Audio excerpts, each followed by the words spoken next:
भाई ने सवाल पूछा गैस का इलाज बता दें, गैस का इलाज बता दें। मेरे मोहतरम भाइयों, गैस के लिए जो सबसे बेहतरीन चीज़ है ना, खाने का एक लुकमा 32 बार चबाओ।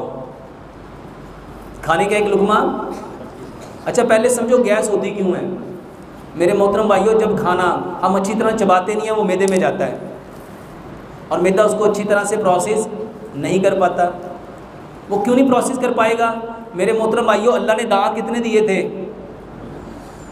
32 दांत हैं और अल्लाह ने 4 तरह के दांत दिए। 8 दांत हैं एक नोक वाले, 8 दांत हैं। एक नोक वाले दांतों का काम है काटना, 2 नोक वाले दांतों का काम है फाड़ना, 3 नोक वाले दांतों का काम है चीरना और 4 नोक वाले दांतों का काम है पीसना। दांतों का काम था काटना, फाड़ना, चीरना, पीसना। ये उस वक्त मुमकिन था जब आप खाने को चबाते। और खाने के वक्त देखो मेरे मोहतरम भाइयों, तेज़ी का काम किसका होता है? और खाने के वक्त हम सब क्या होते हैं? एक लुकमे को 32 दफ़ा चबाओ। जब आप एक लुकमे को 32 दफ़ा चबाओगे वो खाना क्या बन जाएगा? जब वो खाना पानी बन जाएगा तो बताओ क्या गैस बनेगी?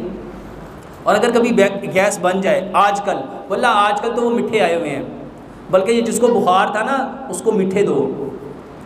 इसमें नेचुरल क्लोरोक्वीन है, मलेरिया बुखार की तो बेहतरीन दवाई है। तो गैस हो जाए उसको मीठे दो, गैस हो जाए तो मेरे मोहतरम भाइयों गुड़ खाओ, गैस हो जाए तो ये सब्ज़ इलायची ये खाओ, गैस हो जाए ज़रा सी सौंफ, ज़रा सा ज़ीरा और इसमें थोड़ा सा गुड़ मिला के इसको चबाओ। ये बेहतरीन इलाज है।